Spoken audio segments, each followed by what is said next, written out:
buenas tardes, bienvenidas, bienvenidos al Corral de Comedias de Alcalá de Henares, casa inaugurada en 1602 y en la actualidad bajo la gestión de la Fundación Teatro de la Abadía y la dirección artística de Juan Mayorga. Qué alegría recibir a tanto público en esta tarde, recibir un espectáculo tan hermoso, tan clásico y tan contemporáneo, de tanta bella palabra teatral. Recibir por primera vez en esta casa a la Bella Otero, compañía muy joven, maravillosa, que ha tenido un glorioso paso por el Teatro de la Abadía en 10 funciones y que despide esta temporada madrileña con estas 2 representaciones en el Corral. Pablo Macho Otero, actor, como habéis podido ver, autor también, como creo que nos ha quedado claro, y codirector de la función junto a Emma Arquillué. Acompañan también al equipo aquí Yaisa Ares, que es la diseñadora de escenografía, y Santi Aguilera, que está en la técnica, y ya luego nos podrás hablar también de otros miembros del equipo. Este encuentro que tenemos, Pablo, los viernes después de la función es sobre todo para que el público tenga la oportunidad de participar. Sabemos que el teatro es inexplicable, pero igual algunas cosas sí nos interesa pues mirar un poquito, ¿no? Cuéntanos ante todo sobre la Bella Otero, qué es el proyecto, cuándo surge y qué espectáculos y proyectos tenéis entre manos. Pues la Bella Otero, la compañía, nace... No sabemos muy bien cuándo nace porque digamos que la fundamos Emma y yo, que somos pareja. Entonces, ¿cuándo nace la compañía? Cuando empezamos nosotros. Pero la primera acción que hacemos con la compañía es una lectura en 2019 del primer texto que hicimos con la compañía, que se llamaba Enterrando a Dodot, que era una versión muy libre de Esperando a Godot, de Beckett, muy libre, tanto que no tenía nada que ver, pero era... Voy a hacer, nada, 2 notas de cada espectáculo para que veáis un poco el recorrido que llevamos, pero este era una especie de intento de mezclar Beckett con Black Mirror, la serie distópica. Entonces, bueno, era una distopía del absurdo, la llamábamos así. Lo estrenamos en Barcelona, hicimos algunas funciones, pero esa obra pasó bastante desapercibida. Bueno, estuvimos en Madrid en la Sala Tarambana, 2 funciones, muy bien, pero eso, fue una obra como primera obra de compañía, hicimos unas 30 y algo, 40 funciones y ya murió. Después hicimos Loco Amoris, que estuvimos en la sala pequeña del Teatro Lara, aquí en Madrid, y en Barcelona estuvimos un par de temporadas en el Teatro Tantarantana. Hicimos algunas gira de la red de teatros alternativos por España y tal. Es una obra inspirada en la relación a distancia que tuvimos Emma y yo cuando yo vivía en París. Y esa no es en verso todavía tampoco, ninguna de esas 2. El tercer espectáculo es una obra de un dramaturgo francés que se llama Georges Kaplan, la obra y el dramaturgo Frédéric Sontag. Y ahí nos dimos cuenta que la compañía... bueno, no tenía sentido hacer obras de otros dramaturgos si teníamos un dramaturgo en la compañía, por lo que sea. Y el cuarto espectáculo es este que habéis visto, A Fuego, que es el primero con el que yo me atrevo a escribir en verso teatro, porque yo llevaba escribiendo en verso poesía toda la vida, en realidad desde los 13-14 años, pero nunca me había atrevido a hacerlo en escena, por lo menos no de forma del todo profesional, siempre con algún laboratorio joven o compañías así muy chiquititas, pero nunca... Y el quinto espectáculo de la compañía es Prosopopeya, que se estrenó el pasado enero en el Teatre Lliure, que también es en verso y digamos que profundiza aún más en esta idea de la identidad y habla concretamente del yo, de la ficción del yo a nivel social. Espero poder volverla a hacer, espero poder hacerla aquí en realidad algún día y venir a Madrid con ella y que la podáis ver. Pablo, en tu formación se une lo teatral con lo filológico, con la palabra, con la acción, para crear ese presente, ese ahora que desde los primeros versos nos emociona, ¿no? Y a través del cual vamos haciendo todo ese viaje. Cuéntanos un poco sobre tu formación hasta aquí. Pues mira, yo empecé a hacer teatro en el colegio, en el Liceo Frentes de Barcelona. Hay una tradición teatral muy grande, o sea, no es que... O sea, es decir, hacer teatro en el cole tiene un punto friki, eso es así. Pero los que hacíamos teatro nos lo tomábamos muy en serio y aprendí mucho. Esa fue como mi primera escuela realmente. Luego estuve en el estudio Nancy Tuñón de Barcelona, que sería un equivalente, o por lo menos un primo hermano de Cristina Rota, porque Nancy Tuñón también es argentina, también vino durante la dictadura militar de allí, bueno, tiene como bastantes paralelismos. Y entonces la escuela argentina me enseñó mucho a trabajar el texto desde la verdad, es que, claro, es que ¿qué quiere decir, no? Pero por lo menos siempre trabajar mucho qué estás diciendo con el texto y no tanto cómo se dice, ¿no? O sea, el cómo final da igual, lo importante es qué intentas decir diciendo esas palabras. Y luego, mientras estudiaba, o sea, mientras me formaba como actor, también estudié Filología Hispánica en la Universidad de Barcelona. Empecé Derecho, pero lo dejé enseguida.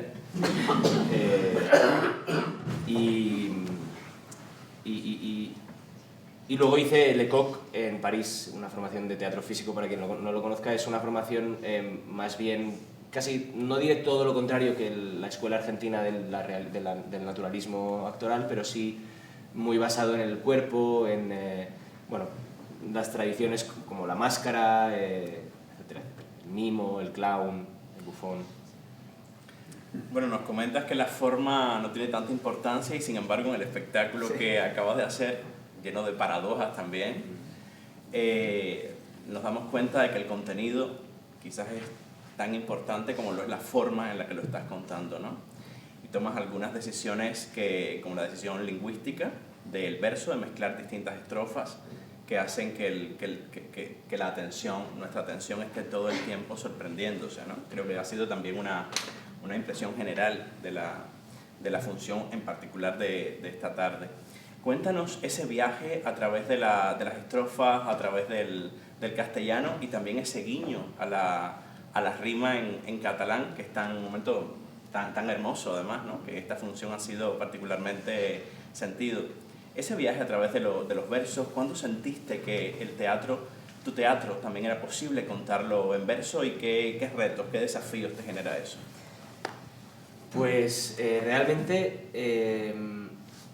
o sea, evidentemente, bueno, yo descubro el verso cuando era, pues eso, a los 13-14 años estudiando pues, poemas de Quevedo y Lope en el colegio, y hubo algo ahí que me fascinó, pero entré sobre todo en la poesía. El teatro, entré a hacer teatro más pues a los 18 o así, y ahí empecé a leer teatro del Siglo de Oro, pero especialmente seguía en la poesía. Y viendo Siglo de Oro, Siglo de Ahora de Hernán Lala, Álvaro Tato, a quien homenajeo aquí, me di cuenta de hasta qué punto el verso, que a mí tanto me fascinaba, donde más brilla es en el teatro, porque es la palabra dicha, ¿no? O sea, leer poesía es una maravilla, pero escucharla o decirla es aún mejor, ¿no? Yo creo. O sea, es como la frase está tan famosa de Lorca que el teatro es poesía que se hace carne, ¿no? Que se encarna. Y es verdad, o sea, en el teatro es donde la palabra coge más poder, ¿no? Donde tiene más sentido, diría yo. Y entonces, lo bonito de esta historia es que a raíz de ver a Ron Lala, se me planta la idea de algún día tengo que escribir algo en verso para teatro. Y lo bonito de esta historia es que hace unos días Álvaro vino a ver la función a la Abadía, y de repente somos mejores amigos. La verdad es que fue increíble, o sea, fue como, no sé, como si nos conociésemos desde hacía mucho tiempo, ¿no? Estas cosas casi, no sé, cósmicas, ¿no? De repente dos almas que se conocen. Y el otro día tomé un café con él y me gusta porque fue muy honesto y muy estricto, o sea, digamos que me dijo todo lo que podía mejorar, ¿no? Y eso es un regalo magnífico para alguien que aún es joven, ¿no? Porque al final, si solo te dicen, no, qué bien, bueno, ya, pero ¿y qué más? ¿No? Y hostia, me dio un montón, me dio. Y fue maravilloso porque, por ejemplo, una cosa que no era consciente es que todo el rato, o sea, abuso de la rima consonante, por ejemplo, ¿no? Y es algo que puede terminar cansando. Sí, puede terminar siendo, o sea, no aburrido, pero sí, hostia, R que R, ¿no? O sea, pesado. Y porque yo escucho mucho rap y en el rap se abusa de la rima consonante, concretamente en el rap francés son mucho del calambur, de la rima multisilábica, ¿no? Les encanta eso, ¿no? Como generar.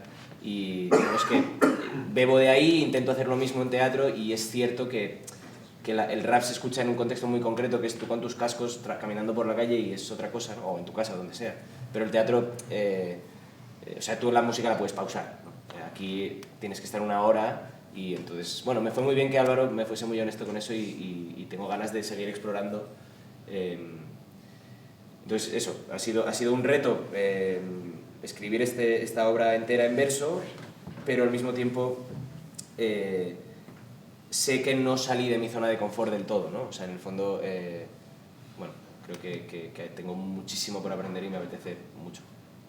También estas cuestiones que decías del rap, de cómo jugaba las rimas, cómo las traía, cómo las obligaba muchas veces también, te permites esas libertades también en muchos momentos. Es decir, es un verso muy respetuoso y hermoso con la lengua y a la vez que la rompe continuamente, que la obliga, que la lleva a determinados lugares.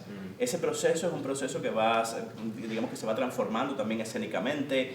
Llegas a los ensayos, está codirigido por Emma, que tendrá una gran importancia seguramente en el acabado del espectáculo. Ese proceso de la escritura, del material, donde la acción va avanzando, pero a la vez hay como pequeñas como anclas, ¿no?, que vas poniendo, picas en Flandes que vas. ¿Cómo es ese viaje? Supongo que el hecho de ser actor me da mucha conciencia escénica al escribir, y eso permite que no me vaya, o por lo menos lo intento, no sé, o sea, ojalá sea así, pero yo me da la sensación que cuando escribo ya pienso en escena, no estoy solo escribiendo a nivel teórico o a nivel o que bien suena esto, sino esto se aguanta en escena, o sea, y por eso también todo el rato intento hacer pequeñas rupturas de humor, porque digamos que otro de mis grandes maestros, que solo me lleva un año, quiero decir, es de mi edad, pero es Oriol Pla, que claro, él viene del circo, del clown, y él, digamos que él, incluso en la vida real es así, ¿no? Enseguida te mete pequeñas rupturas que en ningún momento sabes si es joder, tío, no se puede hablar en serio contigo, ¿no? Pero es maravilloso porque siempre estás atento, no puedes dormirte, no puedes, bueno, quiero decir que claro que te puedes dormir en el teatro, es increíble dormir en el teatro, pero es tener a alguien tan cerca que viene del mundo del circo, que es exactamente eso, ¿no? Es mantener la atención del público continuamente. A mí, incluso cuando estoy escribiendo, intento eso, ¿no? Que en ningún momento caiga la atención, y que si veo que algo se está haciendo un poco pesado o farragoso o muy sesudo, meto un juego de palabras, un chiste o lo que sea, ¿no? Entonces ya estaba muy en el texto, pero sí que es verdad que obviamente cuando estás ensayando a veces decíamos esta estrofa o esta idea, ¿no?, queda un poco coja, entonces yo me iba a un rincón y me ponía a escribir ahí 4 versos a ver si terminaba de cerrarlo. Y bueno, entonces Emma, evidentemente, que codirige conmigo el espectáculo, daba su opinión continuamente, y también teníamos de ayudante de dirección a Eudald Font, que es también actor, y bueno, entre los tres ellos me iban diciendo. Así que eso, ha sido muy de escritura mía personal, pero luego es verdad que en escena evidentemente es inevitable que surjan cosas o que... De hecho, era muy gracioso porque en los primeros ensayos, Yaiza, que es la escenógrafa, que bueno, creo que está fuera, no sé, ella me pasaba el texto, y en uno de los primeros pases que hicimos con público, ella estaba ahí, porque yo no me sabía el texto bien, llevábamos 10 días solo de ensayos, ¿no? Y entonces al final de la función todo el mundo decía, pero es que tiene que estar ahí el apuntador, ¿no? Porque en una obra que habla de la memoria tiene sentido que esté ahí, y al final evidentemente no, pero... Resulta muy emocionante en una casa como esta, que durante 400 años ha recibido versos extraordinarios como los de Calderón, los de Lope, los del propio Cervantes, y a solo unos metros de la casa natal de Cervantes, aquí en Alcalá de Henares, estemos recibiendo un espectáculo que es un homenaje a la lengua española también, y que es un homenaje al teatro particularmente, ¿no? Porque también se podría leer el texto como una especie de tratado, de viaje, de todas las preguntas, todas las puertas que abre sobre el oficio del teatro, sobre el soporte, es toda esa parte en la que hablas del soporte, como el arte escénico entendió siempre que el soporte es el presente, ese ahora que mencionas al principio y que no nos abandona, ¿no? Y también otra de las riquezas teatrales de la función es pues impregnarse del espacio, ¿no? Impregnarse del espacio y abrirse al público. Ese viaje que hemos visto en la función de hoy, que has disfrutado mucho de comunicarte con el público, ese viaje, ¿cómo es, Pablo? El viaje de estar solo en escena, acompañado de esas palabras, de esa historia, de todo lo que has ensayado, pero a la vez estar en comunicación con el público que vuelve a construir contigo cada función. Claro, es que la clave es eso, es que no estoy solo. O sea, lo bonito es eso, ¿no? Que nunca estoy solo. Bueno, salvo cuando no viene nadie, ¿no? Pero entonces no, lo bonito y más es eso, ¿no? Estar aquí, o sea, no solo estamos nosotros, sino que está todo lo que ha pasado por aquí antes, ¿no? O sea, la función de hoy ha sido especialmente, o sea, más especial que otras precisamente por eso, porque aparte de que es un honor estar aquí, es que está hecho prácticamente para esto, ¿no? O sea, es muy recogido, no tengo que gritar, está todo, ¿no? Es como, no sé, es un gustazo. Y lo bueno de estar solo en escena, yo lo comparo mucho, por ejemplo, yo admiro mucho a la gente que hace stand-up comedy, comedia en vivo, porque es un reto, ¿no? Tienes que estar muy atento a lo que está pasando de verdad, ¿no? Pues permitirte bromas, ¿no? Por ejemplo, ¿no? Cuando alguien ha tosido que le he ofrecido agua, ¿no? Son este tipo de cosas que estar a la escucha es increíble, porque estamos aquí. Y es algo que se dice mucho y ya suena casi como casposo, ¿no? Pero que el teatro es el último reducto de encuentro real. Porque tú vas a un restaurante y a día de hoy o un café, ¿no? Ya no hay encuentro real. Lo que hay es gente haciendo fotos a la experiencia de comer sushi, ¿no? Pero nadie está ahí hablando, nadie está, ¿no? Es muy difícil encontrar cafés, tertulias, ¿no? O sea, hay podcast. Es como, tío, o sea, ¿por qué podcast, no? Vete a un bar y habla, o sea. Y el teatro, y es que es verdad, o sea, el teatro es de los pocos sitios donde todavía pasa esto, que no estamos mirando el móvil. De hecho, perdón si me alargo, pero es que Tarantino ha dicho que deja el cine y se va a hacer teatro precisamente por esto, porque está harto de que la gente vea sus películas por medio con el móvil, ahí en casa, en Netflix. No. O sea, él quiere la atención total del público durante 1 hora y media, porque eso es que no hay cosa con más poder que eso, ¿no? Y no solo poder para el que lo hace, sino que también es muy importante compartir la experiencia con alguien que no conoces de nada. Porque si no, el único espacio en el que te tocas un poco con alguien que no conoces es el metro, y es horrible, ¿no?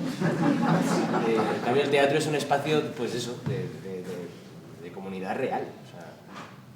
Tu encuentro con la autoficción y todas las libertades que permite, ¿cómo ha sido, Pablo? ¿Cómo fue? ¿Y cómo sigue siendo? Yo hice un curso con Sergio Blanco, a quien nosotros conocemos. Sergio Blanco, si alguien no lo conoce, es un dramaturgo uruguayo que ahora ya de hecho está nacionalizado francés, que está especializado en la autoficción y que tiene como una serie de, no sé si es un decálogo, creo que sí que es un decálogo, que son, bueno, 10 normas de la autoficción. Si alguien tiene interés, es muy interesante. Le tiene un libro que reúne algunas de sus obras y un ensayo sobre qué es la autoficción para él. Una ingeniería del yo. Una ingeniería. Un libro publicado por Punto de Vista de Sergio Blanco. Lo hemos tenido en esta casa en enero de este año y posiblemente le tengamos la próxima temporada también. Y hacer un curso con él me sirvió para... Es decir, yo ya conocía este tipo de... O sea, al final Sergio Blanco no se ha inventado la autoficción, ni mucho menos, pero sí que la ha teorizado, por lo menos hoy en día, ¿no? O sea, por ejemplo, en Barcelona están Nao Albet y Marcel Borràs, que seguramente algunos habréis visto en el CDN. Ellos ya hacían autoficción antes de que Sergio Blanco empezara a teorizar, ¿no? Pero esa idea de usar como material literario tu propia vida, creo que es una muy buena idea de Sergio, en el sentido de que vivimos en un mundo en el que, como todo es ficción, ¿no? En el que, ¿no? Lo que digo un poco en el espectáculo, como todo es fake, o ya no te fías de nadie, de pronto que el teatro, que es el lugar de la ficción, use algo que es real, ¿no? Es yo soy Pablo, y eso es en la ficción social en la que vivimos, eso es verdad. Si yo eso lo digo en escena, de repente ya lo miras de otra forma, ¿no? Si yo digo, soy Julio César, sí, claro. Pero si yo digo, soy Pablo, ya de pronto lo escucháis de otra forma, ¿no? Y la autoficción, en el fondo, yo siempre lo digo, ¿no? Todos hacemos autoficción hoy en día. Un perfil de redes sociales es autoficción. Escoges, estás siendo el curador, ¿no? Como si fuese el museo de tu vida. Es que narcisismo absoluto, ¿no? Entonces, la autoficción como nos atraviesa completamente, y ya la obra de Loco Amoris que hice con Emma sobre nuestra relación a distancia ya era autoficción, y te permite jugar mucho porque te libera muchas... O sea, hay gente que dice, hostia, qué pudor, ¿no? Usarte a ti mismo como material. Y es al revés, es como cuando ya superas la idea, o sea, cuando sales un poco de la idea de que yo no existo, ¿no? Es esta cosa de que tú también eres un personaje que te generas a ti mismo o que los demás te generan, y cuando sales de esta especie de jaula del yo, es muy liberador, porque todo es ficción en el fondo. Y todo es, sobre todo, material literario y material para hacer humor, que eso es lo que me inspira mucho del stand-up comedy, que la gente se usa a sí mismo como material de humor, y no hay cosa más liberadora que reírse de uno mismo juntos. O sea, eso es muy bueno. Dentro de esta riqueza de las ficciones contemporáneas y las autoficciones, también la relación con la realidad sigue siendo un gran campo en el que hurgar también. Ahí está el incendio de Notre Dame y cómo desde la realidad lo puedes atrapar para la historia, ¿no? ¿Cómo es esa relación entre la realidad y la ficción, el proceso de escritura, de creación? Claro, yo vivía en París cuando pasó lo de Notre Dame. De hecho, estábamos juntos con Emma, justo estaba Emma en París en ese día. Y ya ese día ya pensé, esto no es casualidad. O sea, porque yo ya, es verdad, esto del 2017 que yo salí de ver Calígula y tal, con cariño a Mario Gas, salí con esa cosa de, hostia, de curiosidad por encontrar una figura, no sé si desconocida, pero por lo menos una figura histórica que me inspirase, y fue cuando descubrí a este tipo, y justo 2 años después se quema Notre Dame y digo, joder, es perfecto, ¿no? O sea,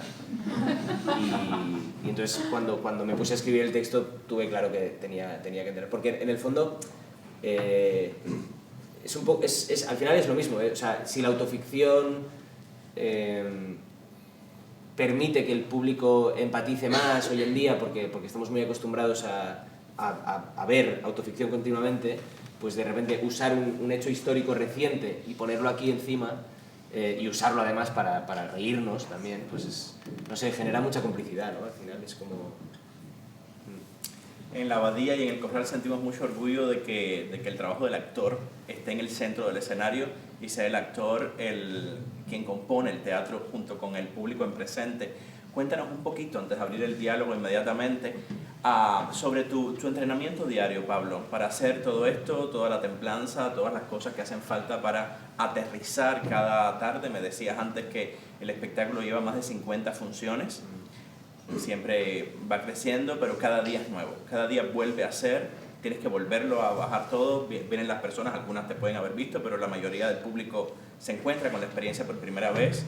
¿Qué haces? ¿Cómo te entrenas para regalarnos esta hora? Hostia, la verdad es que me gustaría entrenarme más. Sí, o sea, debería hacer más deporte, por ejemplo.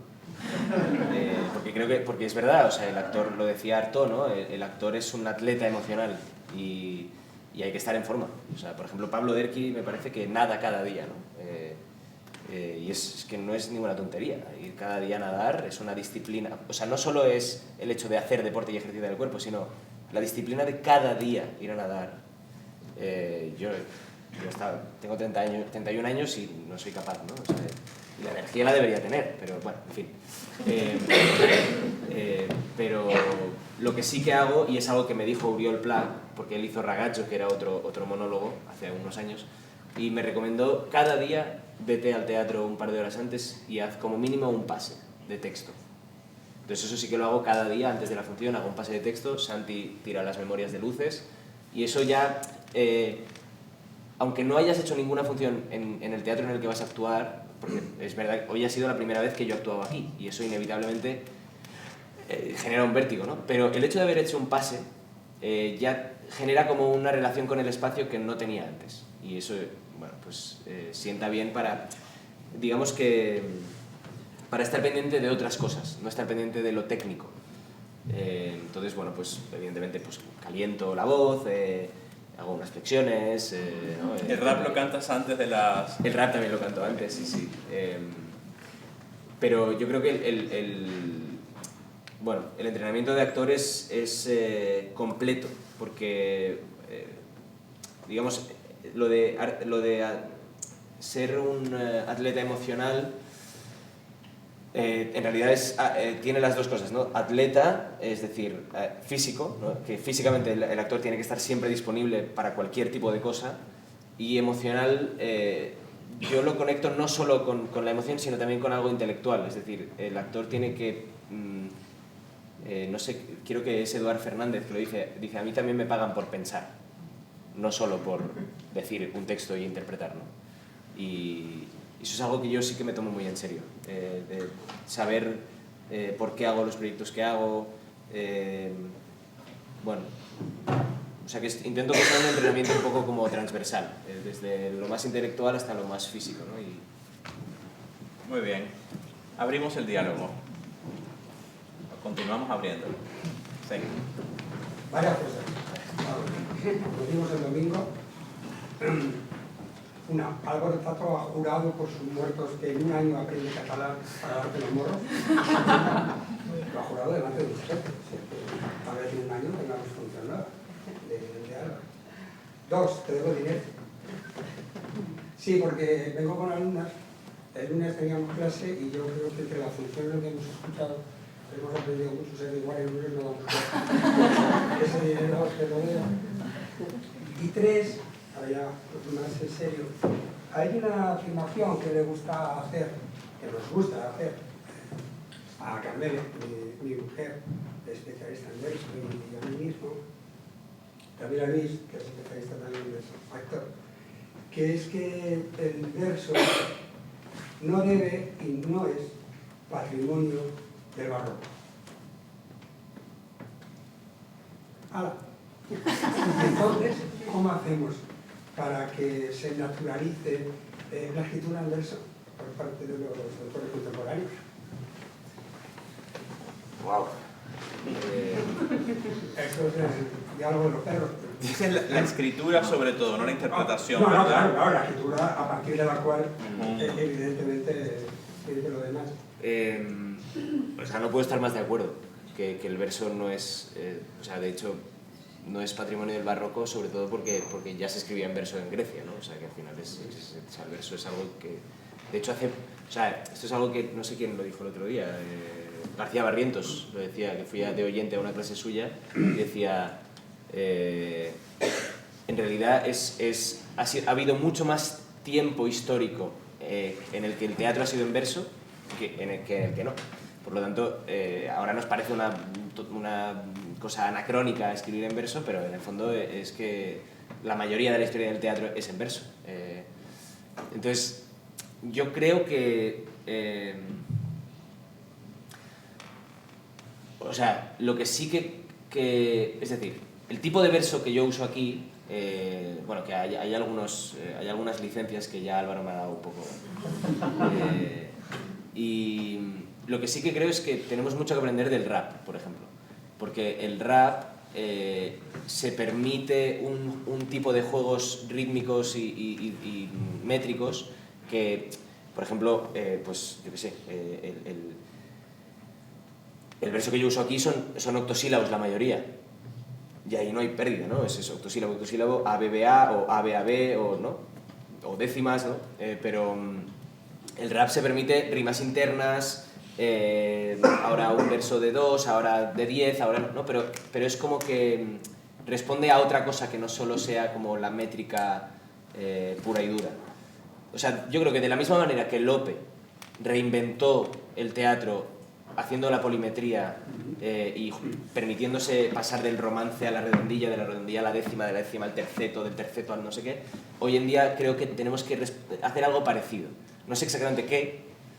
Lo que está claro es que por lo menos lo que yo he intentado aquí es que la forma métrica, digamos, la forma métrica clásica del barroco, que es el octosílabo, y concretamente la redondilla, que es lo que más uso en este espectáculo, llenarlo de lenguaje actual. Eso ya es un primer paso, ¿no? Por ejemplo, en Barcelona me encargaron una adaptación nueva del Misántropo de Molière y lo hice con alejandrinos, en catalán. Alejandrinos en castellano son un poco más pesados, en catalán suenan como en francés, o parecido por lo menos. Y ahí también le insuflé lenguaje actual, ¿no? Que casi ni se notara que era verso. Pero yo creo que el siguiente paso ya es inventarnos nuevas métricas incluso, ¿no? Como permitirnos, pues igual que el rap. O sea, tú escuchas a Joke, H-O-K-E, lo recomiendo porque ahora mismo para mí es la mejor pluma del rap en español. Es un chaval de Valencia que tiene 29 o así, Joke, H-O-K-E. Tiene un álbum que se llama BBO, que es, o sea, mezcla muchos tipos, ¿no? O sea, es música electrónica, pero a nivel de palabra es un orfebre. Entonces yo creo que igual hay que aprender mucho de ahí. O sea, en el fondo el musical Hamilton, ¿no? Es lo que intentaba, es como hacer un musical con música hip hop, ya es un intento de modernizar lo que es el verso en teatro, en el fondo, ¿no? O sea, hay mucho, lo que es fascinante es que hay mucho que hacer todavía. O sea, que la gente crea que el verso está muerto qué tontos, tío. Porque hay tanto que aprender y tanto que hacer ahí, hay tanto juego posible que sí. Quizás también pasa siento que por seguir los patrimonios del siglo de oro del romanticismo, es decir, el patrimonio del verso en castellano, seguirlo difundiendo también, porque sigue siendo una riqueza de base, formarse, leerlo, verlo en escena. También la riqueza del verso como acción, también en el escenario, que seguramente, o quizás es una de tus grandes formaciones, ¿no? Haberlo visto, haberlo leído mucho, ¿no? Haber visto todas esas potencialidades. Porque sin duda, sin conocerlo, será difícil que podamos encontrar nuevas formas, ¿no? Quizás nunca será suficiente todo el trabajo que hagamos para seguirlo popularizando, ¿no? El del barroco, aquí hace 200 años se representaba a Zorrilla, Gómez de Avellaneda, los grandes nombres del romanticismo, ¿no? Y el teatro fue evolucionando también con ellos, con el verso. Tenemos 2 intervenciones más. Gracias. Bueno, yo también voy a usar un pelín. Esta pregunta llega del pasado, de una persona que vio la representación en la Abadía, es filóloga también, y estaba interesada en saber si tú habías escrito primero el texto en catalán, porque tenía la duda, y luego traducirlo al castellano, o directamente en castellano. Directamente en castellano. Vale. O sea, el único fragmento en catalán es el que habéis escuchado, que de hecho lo acorto un poco fuera de Cataluña para no hacerme pesado, porque es muy bonito escuchar catalán, pero si no entiendes nada llega un momento que es como... Pero cumples con la lingua, ¿no? Sí. Y, lo que sí que... o sea...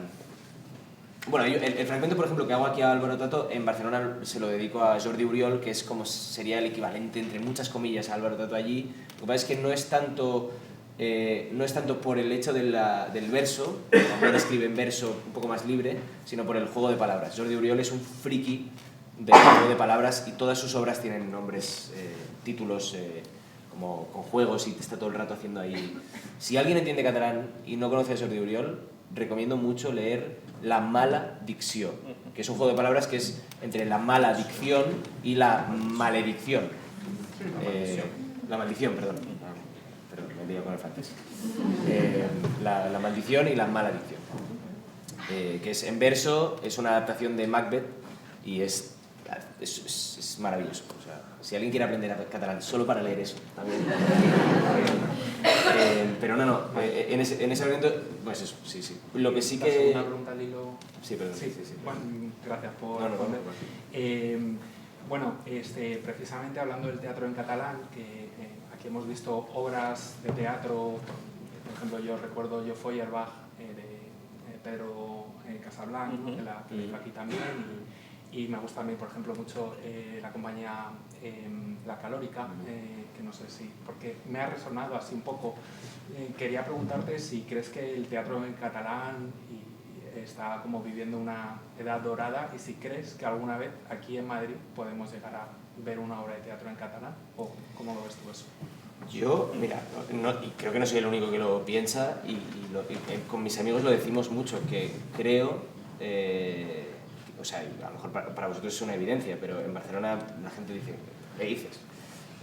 A mí me gustaría que en la escuela pública española se estudiasen las 4 lenguas del Estado. Que no digo que se tenga que hablar euskera perfectamente, ¿no? Pero por lo menos entenderlo. O sea, que yo pueda ver una función en euskera y no me parezca chino, ¿no?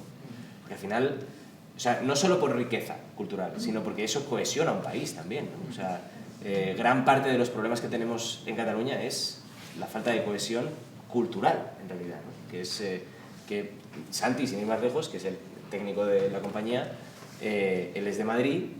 Y cuando nos escuchó en Miami hablar en catalán, así los primeros días que currábamos juntos, decía, hostia, es que me parece una locura, porque es que nunca había escuchado hablar catalán, ¿no? Y parece absurdo, pero es que es así, ¿no? O sea, a lo mejor hay gente que viendo esta obra es la primera vez que escucha a alguien hablar catalán, y dices, ¿cómo puede ser, no? O sea, y Entonces, bueno, para ir a la respuesta, a mí me encantaría eso, que por lo menos tener nociones básicas de gallego, nociones básicas de euskera, incluso nociones básicas de acentos, ¿no? O sea, que tú puedas ir a Cádiz y no te parezca que te hablan en otro idioma. O a Murcia, ¿no? Exacto, porque si no se genera esta cosa, o sea, el desconocimiento genera rechazo y es una pena, porque somos un país súper rico y generaría pues eso, que yo pueda venir a Barcelona a hacer una obra en catalán y que me entendierais y no lo vieseis como, ¿qué hace este? ¿Cómo se atreve? ¿No? Bueno, y había mucho más intercambio, sería todo mucho más rico, sería increíble. Sí. En la Abadía tenemos un gran amor por las lenguas en general y el espectáculo Travis, sin ir más lejos, que regresará en la próxima temporada a la Abadía, ya están las entradas a la venta. Una gran parte de ello, porque es consustancial con la naturaleza de ese fantástico espectáculo, se desarrolla en catalán y el público que estuvo en la Abadía durante semanas llenando el teatro pues lo disfrutó mucho, y recientemente hemos hecho también un recital por el Día de la Poesía también con poetas de las distintas lenguas, y agradecemos mucho el esfuerzo que varias compañías catalanas hacen para traer sus espectáculos en castellano. A veces solo los traducen y los trabajan para hacerlos incluso aquí en El Corral. Yo Travesti la temporada pasada, esta temporada hemos tenido Polvo de Diamante hace unas pocas semanas y realmente lo agradecemos, pero sería maravilloso que pudiéramos hacer esos viajes también en las lenguas originales en los que esos materiales están escritos, porque la lengua ya sabemos que es la mitad del material teatral, ¿no? Y existen los subtítulos también, perdón. También, sin duda, existen los subtítulos, sí, por supuesto. Pero en el verso es verdad que... Sí, se pierde, pero bueno, para poder aprovechar ese momento. Sí. Exacto. No, yo no quería hacerte ninguna pregunta, simplemente transmitirte la impresión y la sensación con la que me voy de aquí. Me voy, somos adictos al teatro. Esta es la segunda obra que vemos esta semana, la semana que viene tenemos otras dos, la siguiente otras dos. O sea, para que te hagas una idea, antes de la pandemia, el año 19, vimos 124 espectáculos en ese año. Eduardo Blanco, actor argentino, nos dijo, vais más al teatro que yo, que trabajo en él. En una obra maravillosa que hubo aquí en Madrid, Parque de Zama, que no sé si alguno lo ha visto, con Luis Brandoni, otro gran actor. Y a dos actores que has nombrado tú antes, que me parecen buenísimos, como Eduardo Fernández y Pablo Delqui, que también los hemos visto. Hemos visto una obra de Eduardo Fernández, él solo, haciendo de mujer, los teatros del Canal, una maravilla. Bueno, pues nosotros que hemos visto a muy buenos actores, noveles y actores reconocidos, y hemos visto actores los más grandes, hemos visto a Sacristán en el escenario, una maravilla, a Ricardo Darín, que para nosotros es el más grande, y hemos visto así también en la fila 1. Hoy nosotros nos vamos de aquí con la misma sensación del día que salimos del Bellas Artes viendo a Sacristán en Mujer de rojo sobre fondo gris, de Delibes, o el día que salimos de los teatros del Canal viendo a Darín, que ya te digo que eso es un espectáculo, porque nos ha parecido una maravilla la obra, nos ha parecido una maravilla la interpretación, y queríamos felicitarte por eso y simplemente transmitírtelo para que vieras lo que nos has transmitido a nosotros. Enhorabuena. Sí.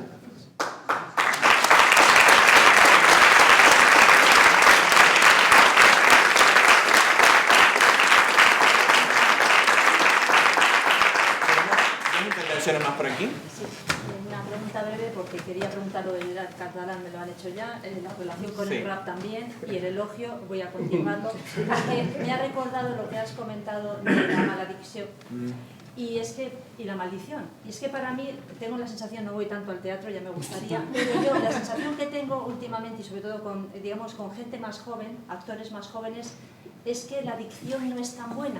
Quizás es que ya empieza a fallar mi oído, pero tengo esa impresión y creo que no soy la única. Cosa que no he tenido aquí. O sea, la dicción, no sé si es porque has hecho filología hispánica, tienes un amor especial por la palabra y el juego que haces de ella. No sé si es por eso que has comentado de la escuela argentina que hace que sientas el texto de otra manera y que sale de otra forma y no estás tan preocupado de que no se me olvide la palabra. o sea, que lo vives más, sale de dentro. No sé por qué es, pero he de felicitarte por ello, porque la dicción me ha encantado. Y para mí el teatro era eso, era el templo de la palabra, y de la palabra bien dicha, la palabra bien pronunciada, aparte de toda la experiencia, todo el resto de las experiencias que supone. Y estaba perdiendo, últimamente es que se está perdiendo, tengo esa sensación. Y en el cine también, ¿eh? En el cine también. Sí, sí, es verdad. Bueno, es verdad. Muchas gracias. Por eso y por todo lo demás. Es algo que se está perdiendo. Sí. Bueno, me voy a quedar ahí, no voy a entrar. Pero sí, es verdad. Entra un poco brevemente. No, es decir, o sea, es que va a sonar un poco, o sea, voy a parecer un viejo y tengo 31 años, pero es verdad que, o sea, hay poca gente de mi generación y más jóvenes que se quieran dedicar a esto por amor a la palabra. Y eso es algo que yo reivindico mucho porque es así, o sea, es que el teatro es, o sea, evidentemente que el teatro es muchas más cosas, pero también es la palabra. Y pero es que ya no solo hay actores jóvenes que les pasa esto, es que hay directores y directoras que les da igual el texto, que no dirigen a los actores en el texto, que les da igual el texto que están haciendo, que lo que se importa es la foto que cuelgan en Instagram de su escenografía. No voy a decir nombres, pero sabéis de quién estoy hablando perfectamente. Entonces, bueno, yo creo que ese es un problema, claro que sí. Y que se les dé espacio a ese tipo de directores y directoras y que se dé trabajo a actores que no tienen ni idea de decir un texto porque son famosos, pues también es otro problema. Pero resistiremos. Otra intervención. Te voy a hacer dos preguntas y voy a continuar el elogio. Lo primero, gracias por traer poesía. Yo no sabía a lo que venía, pero venía por intuición. Vi la propuesta teatral y dije, a esta obra tengo que ver. Y haces una cosa que en la memoria, la actividad literaria que quieres, esa memoria de ecos que queda en la gente, transmites sensación y haces sentir, que es lo que no hacen las IAs ni sienten ni hacen sentir, y yo prohíbo a una IA, al ChatGPT o lo que sea, que me haga una poesía, porque yo quiero que me exprese a alguien que necesita comunicar, que necesita sentir. La poesía no es la rima ni el verso, la poesía es sentimiento. Y se está perdiendo y se va a ganar porque esa humanidad tiene que volver. Y entonces creo que nos has hecho sentir muchísimo y que te alcanzará la eternidad literaria, seguro. Eso por un lado. Dice Cristina Peri-Rossi que solo es poeta aquel que algo así como que entiende que la vida no es natural, que lo natural es el asombro, no poema, su poema Asombro para la ciudad, que sale también la ciudad de Barcelona. Y dice Nietzsche creo que es Nietzsche, que no aspira a su felicidad, que aspira a su obra. ¿Tú qué prefieres cuando escribes? ¿El asombro o la obra? Sería una de... o la vida o el asombro. Y la otra vez has hablado de que la poesía no se escribía desde la naturalidad. Y en neurociencia hay varias formas de escribir poesía. Hay una forma que nace y al final la primera poetisa es una sacerdotisa. Cuando estás desde una actividad de flujo, que has hablado de la esencia, de existir, esa actividad de flujo, hay otras áreas cerebrales que se activan. Y a veces has comentado que cuentas, usas y son dos formas de escribir. ¿Desde dónde escribes? Obra o esencia, y desde dónde escribes. Perdón, es que me interesa mucho la neurociencia, entonces, ¿cuáles eran las dos opciones de escritura? Mira, hay un poco una forma más intuitiva, vale. Un poco lo que muchos artistas hablan es de como que me dictan, ya sea Puccini, vale. Ya sea me lo han dictado, ¿no? Y el arte nace de esa supraconsciencia, nace de otro sitio. O desde más el raciocinio. Sí, desde sentir o pensar más también. O sea, es que en el fondo, a ver, o sea, casi te podría contestar las dos preguntas con la misma respuesta, que es cuando uno escribe desde el asombro, o sea, en el fondo, lo absurdo de querer perdurar es que tú no lo vas a ver. Es que, ¿qué más te da, no? O sea, que eso es algo que yo pensaba mucho escribiendo esta obra, porque es verdad, ¿no? Uno cuando empieza a escribir, cuando es jovencito y tal, pues también sueña, ¿no? Además, lo decíamos el otro día en el coloquio en la Abadía también, que al final, alguien que desde muy joven lee poetas muertos, inevitablemente estás todo el rato confrontado a esta idea de o sea, mis referentes están muertos, ¿no? O sea, así como mis amigos pues escuchaban rap y entonces iban a ver sus conciertos, yo como mucho podía ver una obra de teatro de Lope, ¿no? Pero no era Lope el que estaba ahí. Entonces, bueno, esa relación con la posteridad, pues, o sea, claro que le doy valor a mi obra, pero siempre y cuando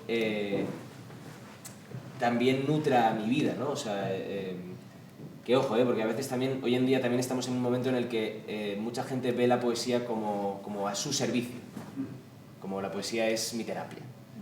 Es como, cállate, por favor. ¿No? O sea, usar tu vida como material, que es lo que hace la autoficción, es muy interesante, porque al final es el artista al servicio de la obra, pero al revés. Pero entonces, perdón, escribir desde el asombro te permite escribir desde la meditación, o sea, activa, ¿no? O sea, es como la meditación activa, no la meditación como sencillamente dejar la mente en blanco, sino realmente entrar en una especie de trance, que es donde entran en realidad muchos artistas. O sea, un actor entra en ese trance, o sea, cuando un actor entra en ese trance es increíble verlo en directo, ¿no? Pero pues la literatura es un poco, el reto es escribir desde ese lugar. Y muchas veces se ve la rima o la métrica como un enemigo de esa libertad, y es al revés. Porque cuando tú tienes muy claro en cuántas métricas en cuántas sílabas tiene que entrar un verso, solo estás pendiente de meter lo que sientes en esa forma. En cambio, si tienes la libertad, no sé quién lo decía, como el falso verso libre, no sé quién lo dice eso, como un poeta o algo, que también reflexiona sobre esa idea de el verso libre no es tal cosa. O sea, el verso libre es, o Ulipo, ¿no? Estos de los franceses, ¿no? Cuantas